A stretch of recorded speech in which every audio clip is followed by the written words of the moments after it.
And it's a space that I sort of stupidly love because I feel like it's a chance for me to be the parent, the dad, the partner, the son that I want to be. I feel like that's the time where we reveal the most about ourselves in those moments where life's asking the most of us.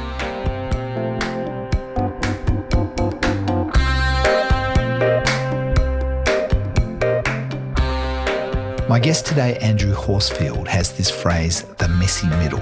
That's the space between where you are and where you'd prefer to be. And he says he sort of stupidly loves it because that's when life reveals who we actually are. So Andrew's a performance consultant. He's the author of a book called Better, and he's just come through 18 months where he and his wife counted 12 or 13 really big things that hit them all at once. We get into the difference between productive and unproductive struggle, why reflection is the practice that almost nobody does, and the moment when a mentor told him he didn't have a skill problem, he had a story problem. If you're stuck or plateaued or in the middle of something really hard, this one's for you. Hi, I'm Digby Scott, and this is Dig Deeper, a podcast where I have conversations with depth that'll change the way you lead.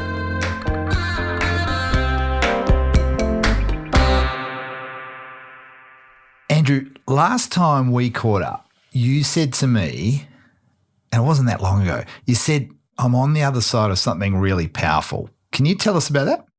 Yeah, it was a pretty torrid 18 months. My wife and I were talking about it not that long ago, and that we sort of counted up about 12 or 13 really big things we were dealing with. So not just a small, gee, life's a bit harder, we feel in a rut, but, we're talking about we were buying and selling a house in that period. We had a son who was refusing to go to school and so needing a lot of help and work.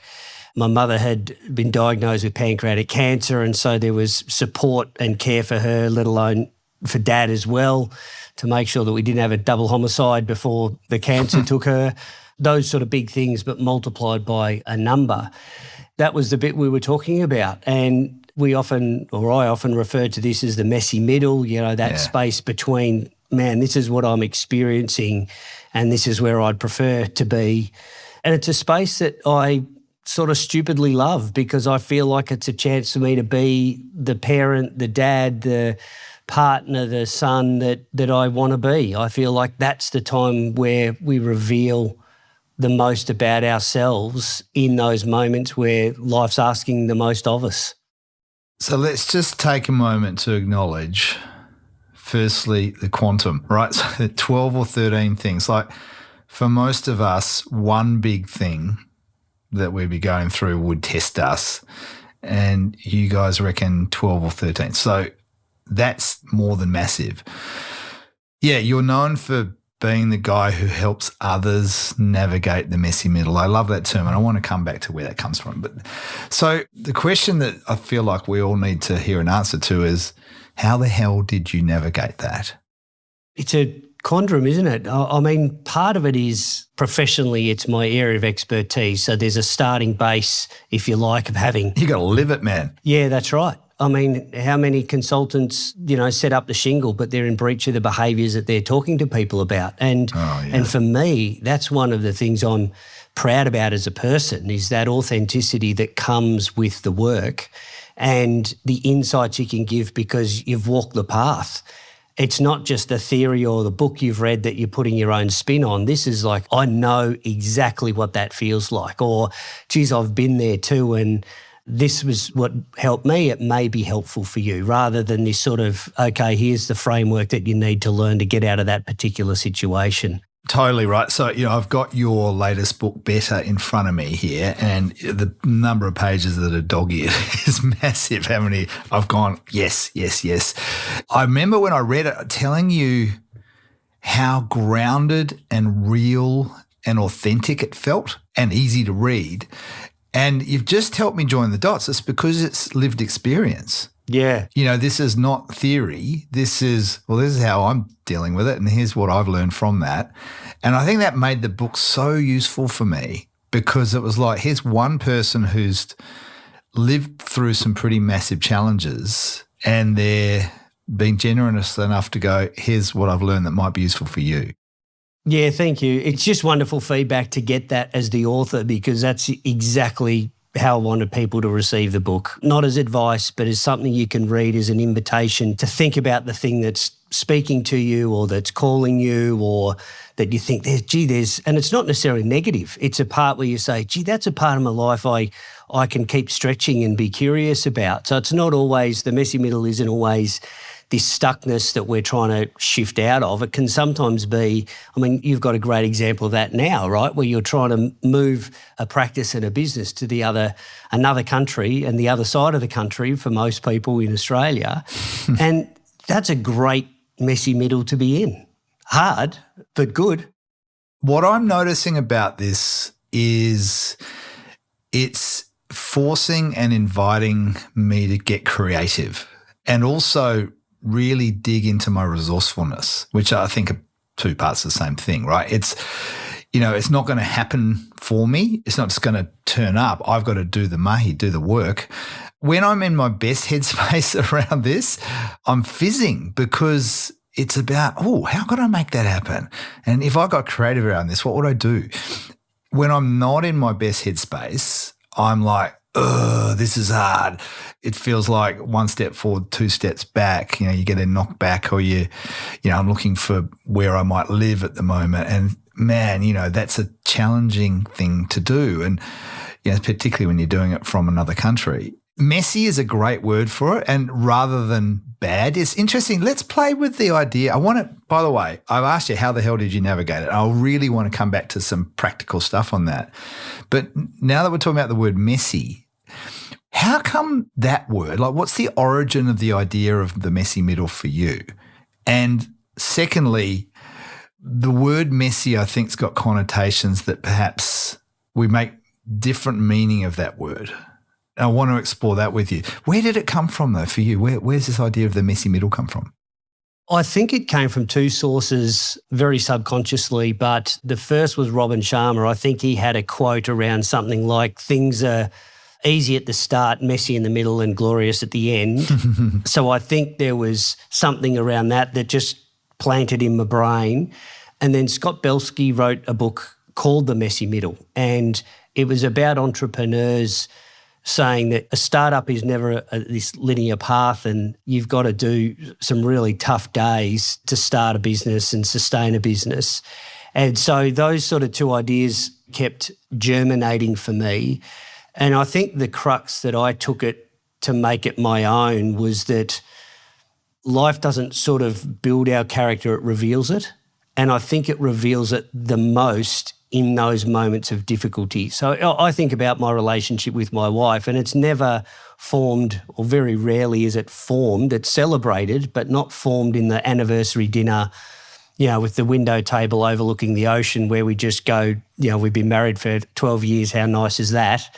It's when we've got to get the kids out the door, we've both got a deadline, or she believes we should be doing something with the kids with discipline and I believe something else. And it's, okay, how do we navigate that space? That's where our messy middle comes. Or if you ask my wife and she was sitting next to me, she'd say, when Andrew doesn't use a plate to defrost the bread roll, that's a marriage moment for her. And so, that's the messy middle, I reckon, Digby, is all those moments that, and you mentioned you got to do the work. We've got a choice in every one of those definable moments to cast a vote for the person we want to be, even though it can be difficult. So I'm just talking about relationship. I've got a great relationship with my wife, but I'm using that as an example that we have to come together to be prepared to say, let me learn about her and understand where she's coming from so that we find the right solution for both of us as opposed to being right and winning the argument. And that's a messy middle of relationship that we've all been through or are going through. And how well you deal with that, to me, is the quality of your life, the quality of your culture, the quality of your leadership, the quality of your language that you're trying to learn, or the surf skills that you're trying to develop, in the small waves and keep falling off. Like, it's all of those moments where we go, okay, how do you want to respond to this moment? Who do you want to be? Because when it's all going well, we're all pretty good people. Yeah, it's easy. Yeah. Yeah, I think about the work workplaces at the moment, the pressure of change and complexity and downsizing and whatever. And, our reactive tendencies can kick in, right? Our fear can dominate. And when fear is in the driver's seat, then the best version of ourselves is not.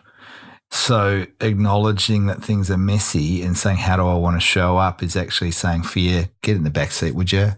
And let me be in the driver's seat.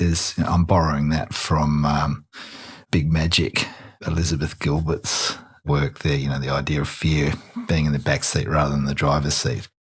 What you were saying before as well about at your best and at your worst, that can sometimes be the simple practice of just noticing that moment, can't it? Like, how often do we go through our day in that busyness and, I've got to go from that meeting to that reading, or I've finished work, I've got to rush and pick up the kids from school. And so we never give ourselves this time for that reflection to just pay attention. I call it pay attention to tension, that moment of just, okay, things aren't right for me here. What's really going on? And I'm feeling anxious, I'm feeling nervous, I'm feeling worried, I'm feeling stressed.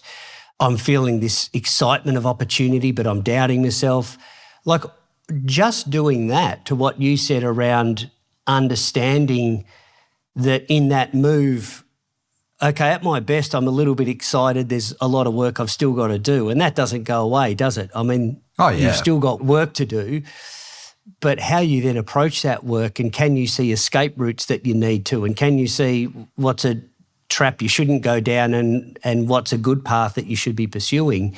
A lot of that comes down to clarity. We don't need more skills and workshops, and you and I both have podcasts, and so I love listening to them. But listening to them is great, but what are people going to do on the back of listening to this episode to go, I'm going to think about that differently, or take an action, or that to me is what the whole messy middle is about, and it starts even just with perspective. You've triggered a number of things. There's a tool I developed years ago, which I find I really like to help me stay true to the best version of myself. Do I do it all the time? No.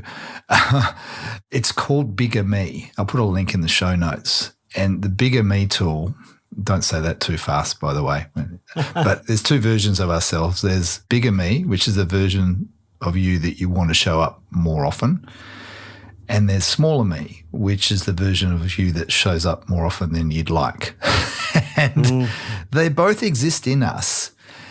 And Smaller Me can be the one that's more driven by fear, perhaps less clear, maybe it's a bit more ego-oriented, whatever it is. And it's not really serving the context as well as Bigger Me can.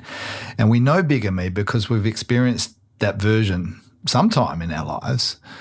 And this little tool just helps us become clearer, use your word about clarity, around those two things. If we can stop and go, what does Bigger Me actually think and do? And then ask yourself, so what are the conditions under which Bigger Me can show up more often? Make it easier for that version of me to show up. I think that practice can help us be more mindful.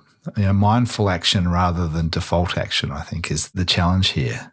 Right now, what I notice when I haven't been Bigger Me, Smaller Me's dominated the choices, I tend to beat myself up. And, I'm holding a few things where I wish I'd made a better choice. And I think we all can do that, right? I wish I had a different conversation. I wish I'd done something differently. I'm assuming this is no stranger to you, this condition. When you're in the messy middle and Smaller Me might be dominating, how do you navigate that, be with that if you've made the wrong choice? What's your experience? Before I jump into that, I love that description that you've just given, because it puts people into that moment of choice. Yeah, that's it. That's a very empowering place to be, isn't it? To think, rather than it just be this drift of motion where our days are just a series of motion with no meaning. Yes. What you're doing by just looking, even reflecting on who you want to be in those moments, is empowering that to say, I have a choice here. I don't just have to run at someone else's pace or play a game of Tetris of everyone else's priorities. There's a choice I have in that. So I love that, Digby. It's a lovely way of framing it. But to answer your question, I was writing some things down because my memory is not as reliable as writing some things on the notepad next to me. But The other thing I think that you said that was really important for people to hear is you don't do it all the time. So while there's a practice that you might have to be the person that you want to be and this bigger version of yourself, it's also a recognition that we're human and that we're fallible, vulnerable, fear kicks in and does take over at times. But it's not to then chastise ourselves because we didn't hit perfection at the end of the day and did it all the time.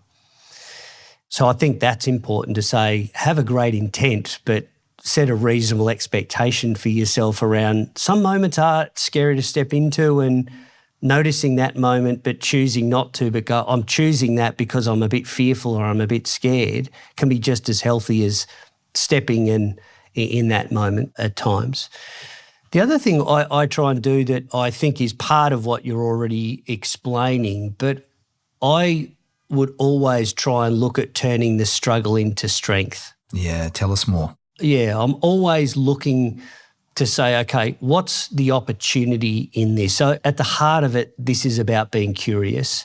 And so it's seeing the worst of a situation, if we're talking about the messiness of things, and saying, okay, what do I have to learn here? What's my opportunity to build the relationship here? What's my opportunity to show people the leader that I want to be or what I stand for or who I'm going to stand beside because they're doing the right thing or they've made a mistake, but they've made that mistake with good intention, not ill intention, and that needs to be supported and encouraged because that's how we stretch and grow.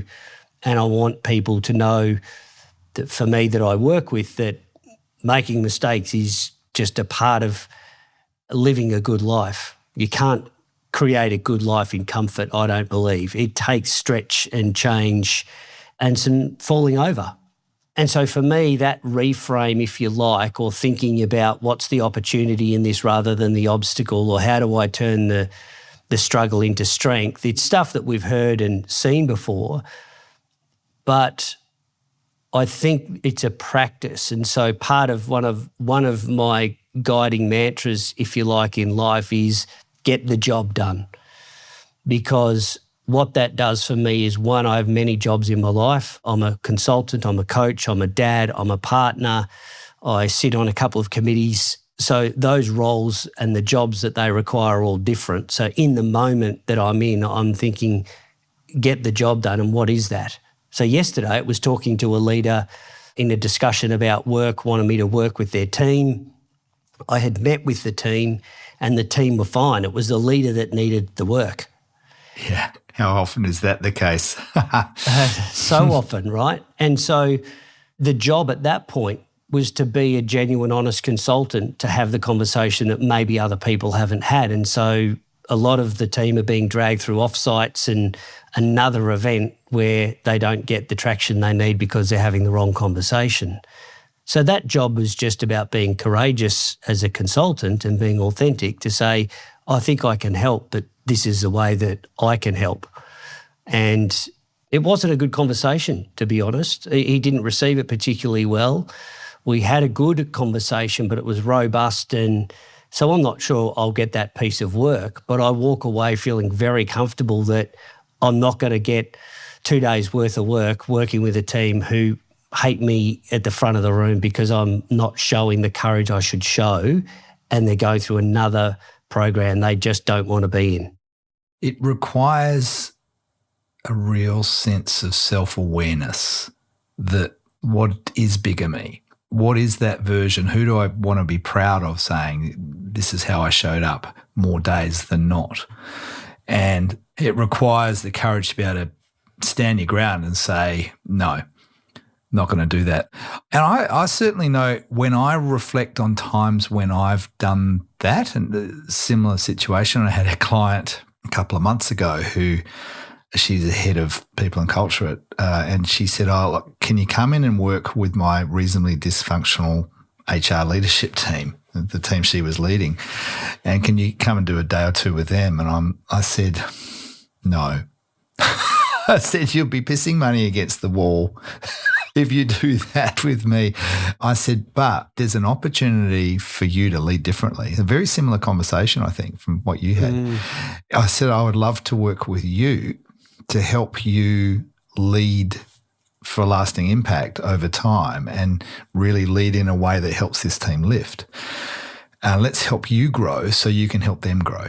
And that conversation led to okay, yeah, let's do that work together. It was challenging for her and also challenging for me because the easy money was in the saying yes to her surface level request. Yeah. Yeah, so I'm really proud of myself that I could go, hang on, there's a reframe here, and actually the work I want to do, and I think this is the important bit, the version of me that can show up in service best is the one who does this work. And it required strong self-awareness from me and then also some courage, which is probably a link to a question I wanted to ask earlier. The stuff you've been through, those 12 or 13 things. Before you ask, can I ask you a question? Sorry to interrupt. Go on. Okay. Of course you can. This is a conversation. Yeah. So I want to know, in that moment where you walked away and thought, that was the bigger me, how did you celebrate or recognise that person? It was a pretty quiet celebration. It was kind of like one of those pat on the back from yourself sort of thing. I've told the story a few times, which is in itself, I think, a bit of a celebration, that I'm really almost proud to go, hey, look, I did something that reflected the version of me that I want to be. And perhaps that's the celebrating. It's the sharing of the story. A bit like you in your book, a bit like you in any of your work, I suspect. It's like the sharing the stories where you learn something. Sometimes that's the hard thing. Sometimes it's a thing you're just really proud of. Yeah, so that's a great question. How did I celebrate it? I reckon I'm reinforcing it for myself by telling the story. Often we'll tell ourselves stories. It's interesting, it's getting me thinking. We'll often tell ourselves stories that are about woe and hard, and often it's about gossip or blame. But what if we could tell more stories about when we did things right, or when we did things that were hard and there was agency in it, there was choice in it, those stories. Thanks for asking the question. It's getting me thinking about how we can all show up. It's getting me thinking about the field of appreciative inquiry, building on what is already there and what's good and how do we do more of it. And I think so often if that version of you saying bigger me or smaller me, so we've talked about the awareness part and we've talked about the stepping part, which in this case worked out and in my case may not. So people are listening are getting potentially two versions, but what we're saying is the step was great. Yes. So it's not the deal that we're committing to saying, well, I'll commit to this if I get a magnificent outcome or I feel good about myself. The feeling good about yourself comes by being yourself. That's right. Well said. What I love about that is it's no longer about am I succeeding or struggling, or did I get that piece of work, gee, I'm doing well, or did I not get that piece of work, gee, I'm not doing well. It's a matter of am I turning up to the person I want to be in the way I want to be, and read every sort of behavioural book over the last 50 years. And it's that whole saying in our game, Digby, of, if you chase the money, it's a long road of consulting, where if you chase the value and what you believe in, the money sort of follows that. Yeah. And I think it's a bit the same with life, is that a great life happens when you start to live with a sense of meaning and purpose. And we're just talking about two opportunities within the course of the day. No one's going to name a hospital wing after you or I because we had a good conversation with a client. But gee, it makes us feel good at the end of the day. And if you add enough of those moments together and then enough of those days and weeks and months, all of a sudden how you get to the bigger me or the smaller me is just stuff that you do because you're living it. Yeah. You get your own path. You don't have to. Of course, you should read books and listen to great podcasts like this one because they keep you informed and thinking about things and curious and constantly evolving. But you don't need it to find an answer from Digby or Andrew to go, I've got to listen to this to find out how to fix X. Yeah. Don't look for the answer outside when it actually lives inside. Absolutely. And we do too much of that. So when you're saying about, gee, it was just a small pat on the back, But gee, you add those up and you keep giving yourself those, just that moment of recognition. That's right. You've done a great job as a leader yesterday or today or later on when people are listening to this in a meeting and you finish at 10:30, I reckon 80% of the population would go and grab their coffee and they'd take their phone with them. Yeah. So they don't necessarily engage with the barista. They don't necessarily look around and notice what's going on or something pleasant happening, or they don't necessarily have that 10 or 15 minutes where we say we're so squashed and busy to find that 15 minutes within the course and flow of their day to just reflect, how have I gone this morning? What have I done well? What am I proud of? What will I do differently in the next meeting? Because I just stuffed that up royally. I didn't explain myself well. And great, let me just do that. And just don't take your device, because most people are on Insta or, head on the phone. When I'm ordering my coffee, I can see lots of people waiting just with their head buried in their phone. And they're the people who are saying, I don't have any time, I'm so busy. You do. Just go and find some. Is what choices you're making. You've touched on a word that I reckon we want to spend a bit of time on, which is reflection. I was reading some research from McKinsey. There's a report, The State of Organisations, and it's a pretty chunky report. It's talking about leaders who reflect and what happens and what's the difference in how they are effective. And from memory, the three things that I can remember from what the difference is that leaders who reflect, I'm sure there's a lot more than three, they're way more aware of their external environment, so their context, so they see a bigger field, the aperture's wider. They're more confident and capable to lead through change. And the third one, which is linked to that, is that they are active leaders of the AI disruption that's happening. Rather than waiting, they're leaning into it, which I thought was a very specific outcome. So I guess what I'm saying is the evidence is there that, reflective practice makes a difference. You and I know that. Sports people know it. Elite athletes, you've been in this field, reflection's a critical part of the overall experience of being an elite performer. Yet for 99% of the rest of us, it's something that feels like it's almost alien thing. What's getting in the way with reflection, do you think? My gut feel, or what comes straight to my mind, I think for many people would be to say time, because I think they feel reflection is something that's maybe like journaling for 15 or 20 minutes of a morning, because that's what people talk about, isn't it? Just ask any parent what that morning's like, and 15 and 20 minutes is it's like finding a new source of oil underground. Yeah. And I reckon the other one, probably a bit more depth to the answer, I think it's fear as well. We don't like spending too long with ourselves because of what might come up in the answers that we're reflecting on, I think. Yeah. Do we really want to know what's there? Yeah. And do I really want to see that I'm contributing to the thing that I'm sort of worried about or annoyed about or struggling with? This is actually maybe part of what my contribution is. And a story I share in the book, but I had this real life practice in my mid-20s when I was working in a large corporate here in Melbourne. I was looking after the learning and organisational development team for Asia Pacific.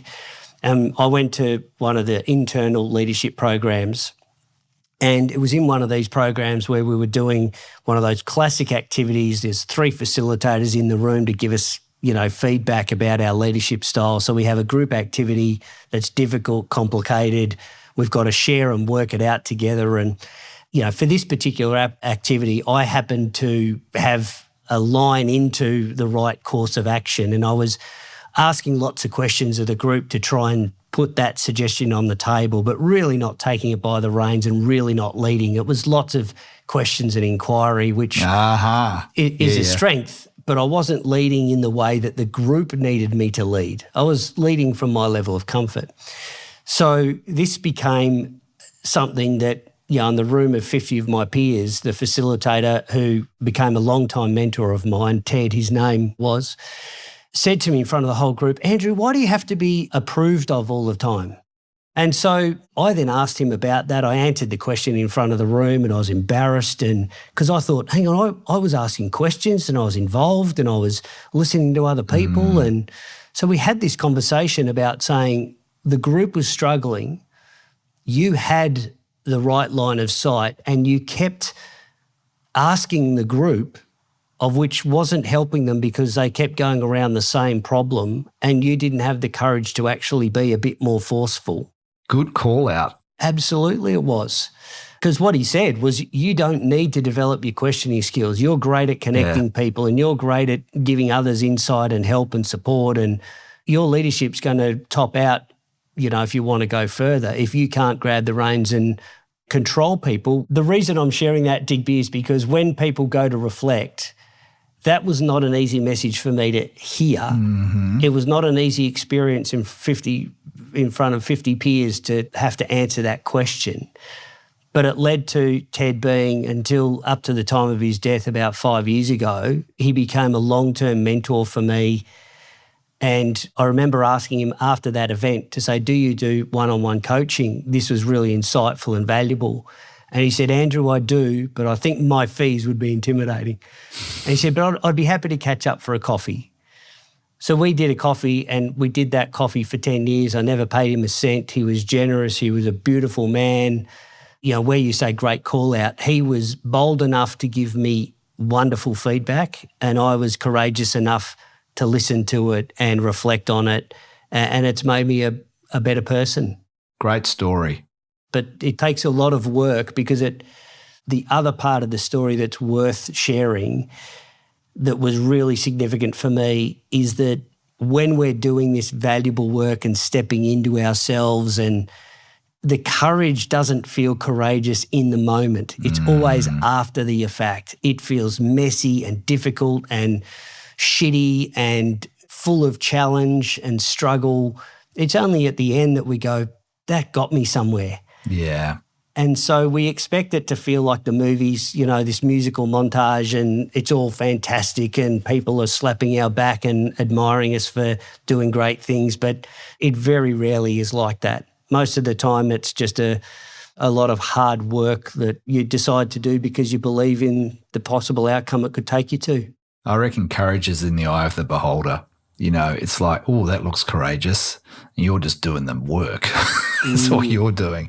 That was such a gift from Ted, hey, for you. Yeah. It's interesting because, I talk about hero leadership versus host leadership. And I think you're an exceptional host. I think hosts are exemplified by the questions they ask and the way that they listen. And what Ted was inviting you to do is actually be a bit more hero, which is, take control, direct, tell. And as I've settled into this idea of hero and host, I'm still a big believer that we need to develop our host capabilities generally, because I think our leadership cultures tend to be a bit more still command and control. But it's not hero is bad and host is good. It is know when to move. And that's what Ted was saying to you. It's that actually, okay, we've done enough asking questions. We've got everyone's input. Here's where we're going with this. I'm running a session next week for a group of senior leaders on this exact idea, that how do you bring people together in a way that gets good outcomes and decisions, but also creates a strong sense of inclusivity and connection and diverse perspectives, etc. What does that leadership need to look like? And I think it'll be blending some heroing and some hosting.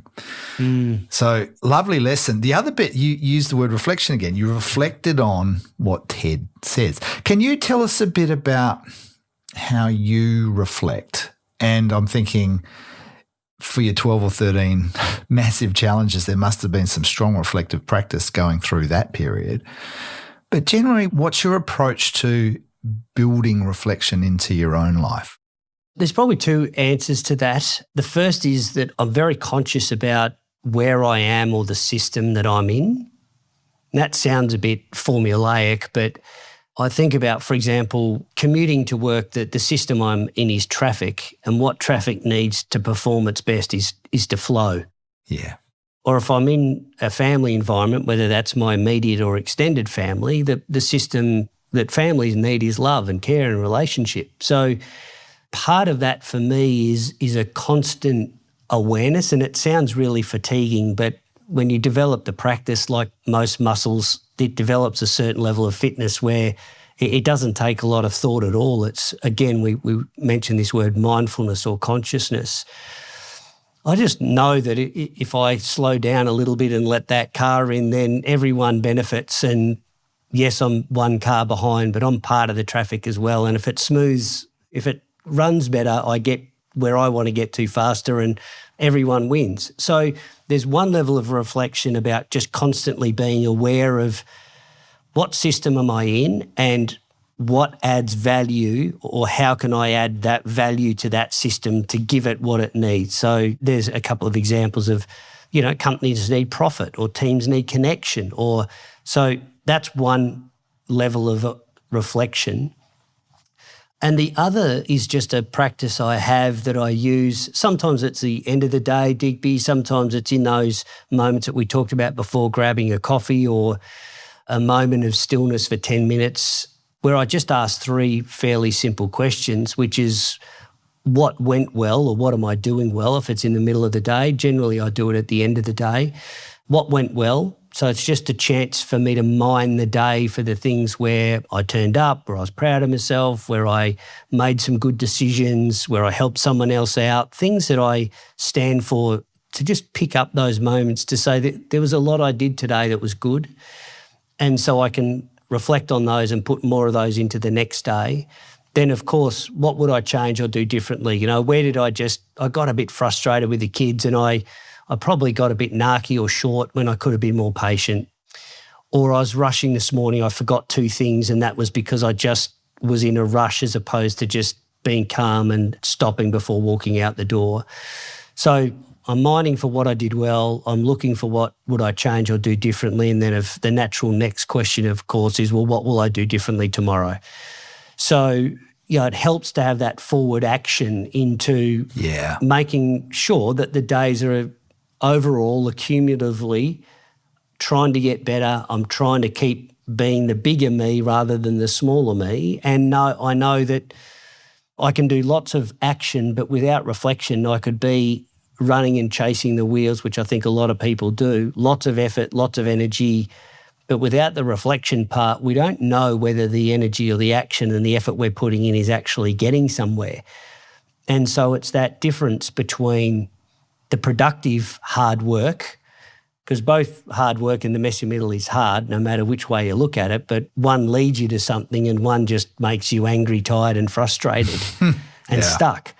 So the reflection part is important for that, because we can work out, okay, with this effort I'm putting in and the stuff I'm trying to do, is it just hard but I'm moving and getting somewhere, or is it not moving me anywhere and I'm getting frustrated, where those unhelpful conversations are starting to surface, where I'm, blaming everyone else around me for the situation and conditions I'm in.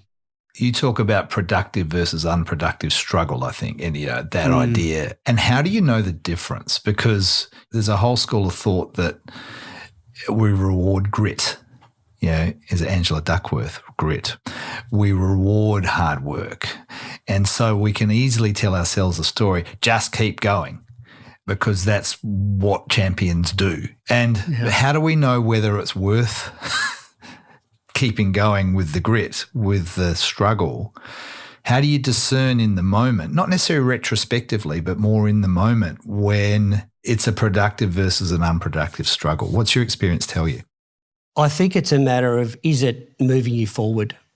So if people think about a struggle that they've been in over the last 3 weeks or 4 weeks, whatever that might be, if you go back when you started the work or the grit or the effort to now, can you see a sense of progress or movement or change? Do you feel the weight of it is a little bit lighter on your shoulders? Do you feel the relationship is getting a bit closer and you're understanding each other a little bit better. And I'm not thinking about partner relationship, but it could be a collegiate relationship. Or is there a new idea that's formulating in your head because you're looking for another way around something and you've got a few more ideas to consider? So anything that you feel is different or changed or positively shifting, that's productive struggle. And it might just need a bit more time to play out to get to the outcome. And if you can't see any difference or change, you might need to go back and reflect on the tactics you're using or the time you're using them or who you're using them on and think of a different way, because you might be heading towards the stationary spinning the wheels and unproductive struggle. Things aren't changing. Yeah, a different way, or maybe even a different goal. Like, how are you defining forward and how are you defining the end point? Because, for me, if I'm defining it in a logistical way, I've ticked off this list of things, then sure, grit through and you tick off 20 things in a day, great. But if my definition of forward or an end goal is strengthening relationships or getting a broader perspective on an issue, that's not necessarily a to-do list thing, right? And it's not necessarily linear. And so to me, what makes sense is to go, well, actually, what does forward mean and what is the actual purpose of what I'm doing? So then my metrics are led by that rather than something that's a bit more shallow. Does that make sense? 100%. And I was just thinking about, to really ground it for people, for the example you used before about the leaders that you're going to be working with.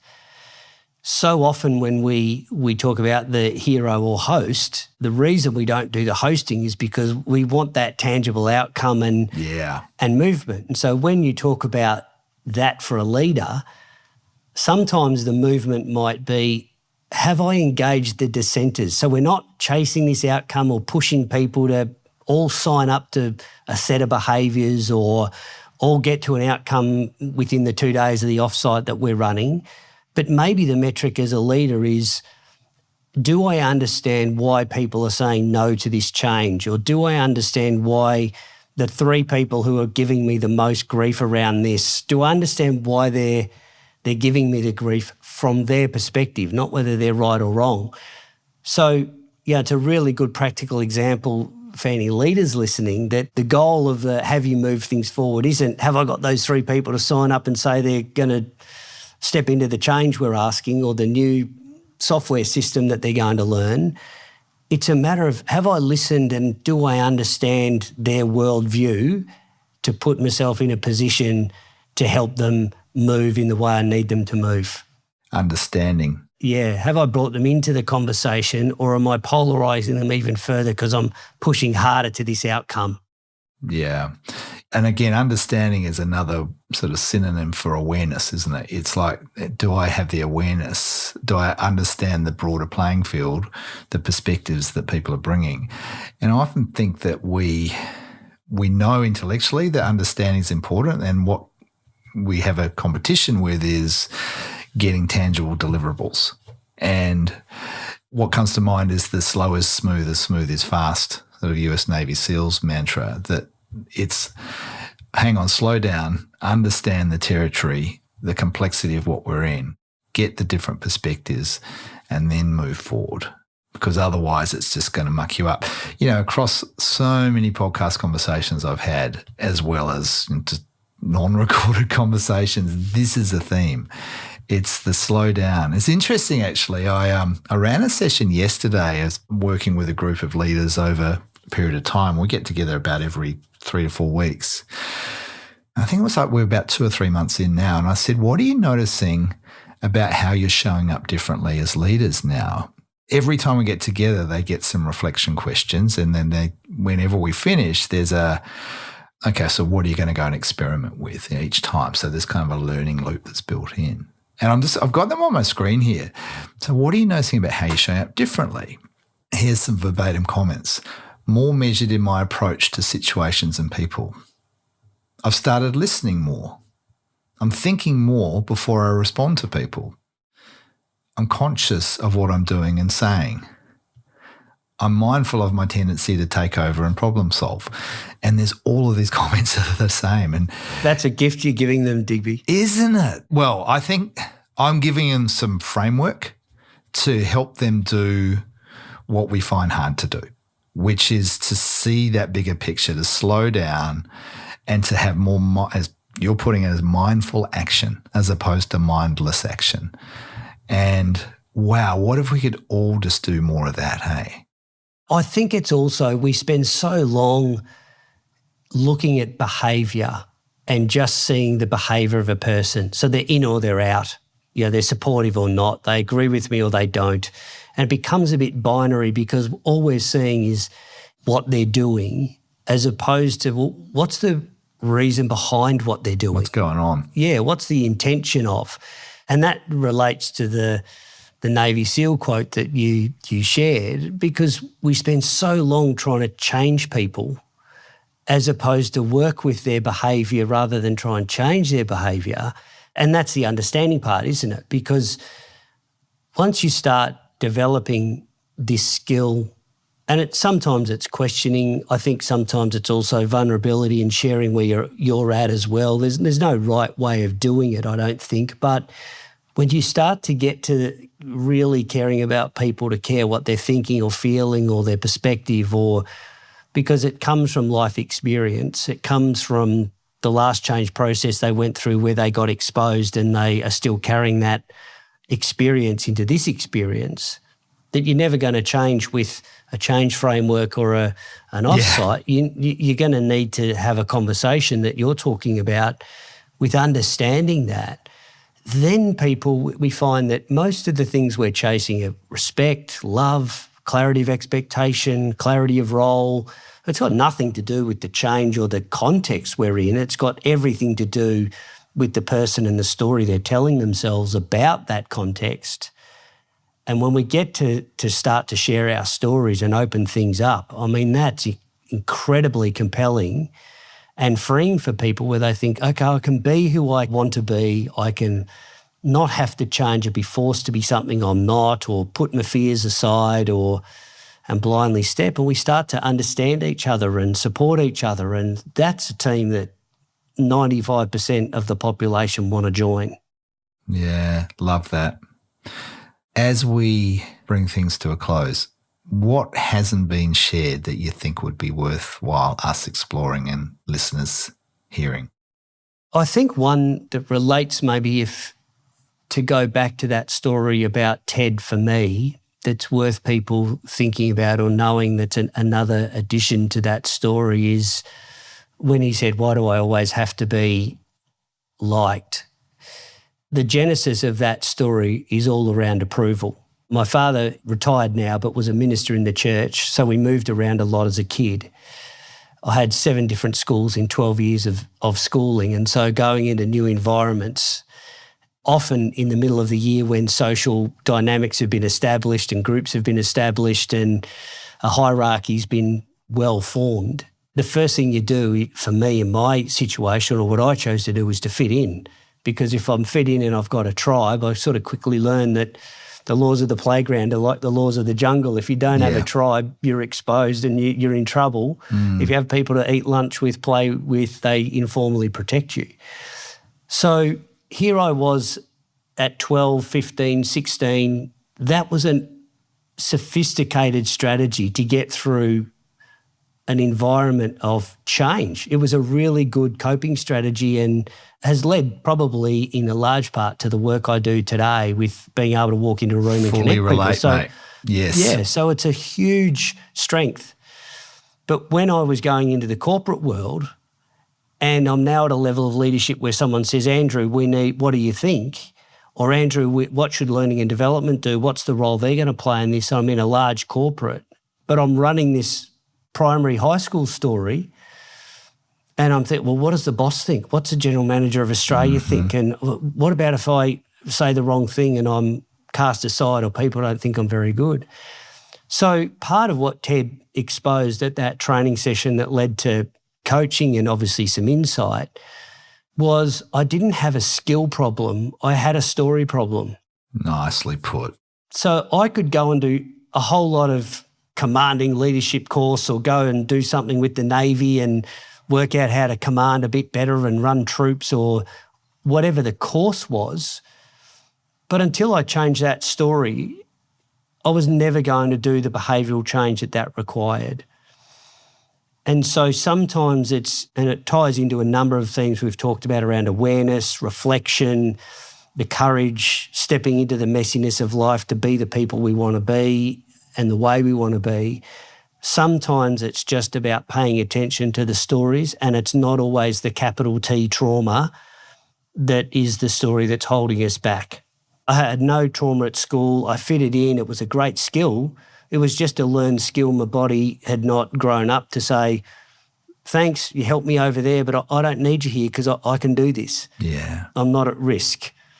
The discomfort I'm feeling is not a danger signal like I'm about to be hung up and chastised for a bad opinion or a poor question. It's just discomfort.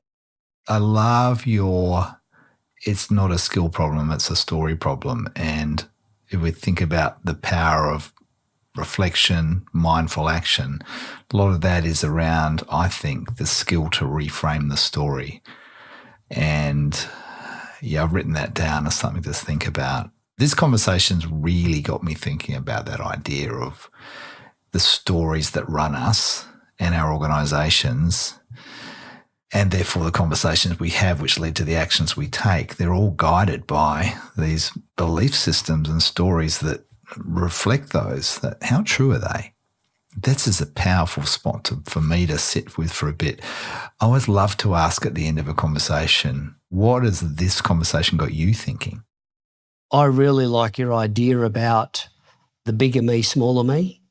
I think that really sat with me as a positive reinforcement around how am I doing that as richly and deeply and as consistently as I can.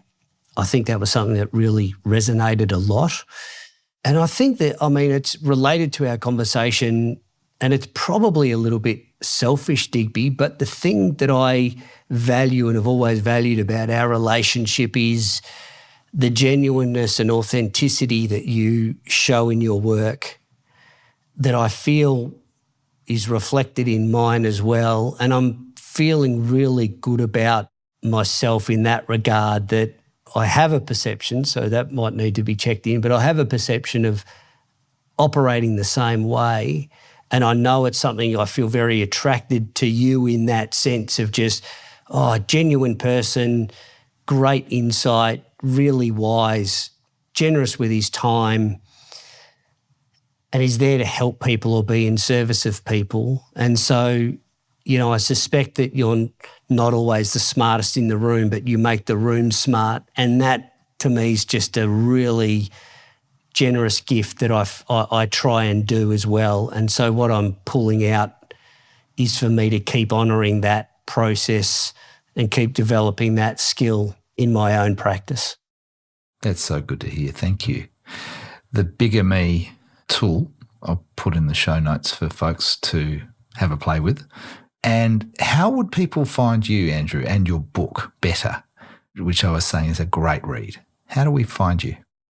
Thank you. Probably the easiest is LinkedIn. So Andrew Horsfield, LinkedIn. I always love connections for people, and the website is the easiest. That's where everything that I do sort of sits, which is just andrewhorsfield.com. And that's horse without the E? That's right, yeah, HORSFIELD. So those two places are the best to find me or connect, and I'd love to hear from people if it's resonated for people. I reckon you'll get a few people getting in touch. It's resonated for me. I suspect it's going to resonate for a whole lot of others. Loved our conversation, Andrew. We'll see you again soon. Yeah, thanks for hosting such a great conversation. It's a great listen, Digby. Doing a great job. Thanks, my friend. Likewise.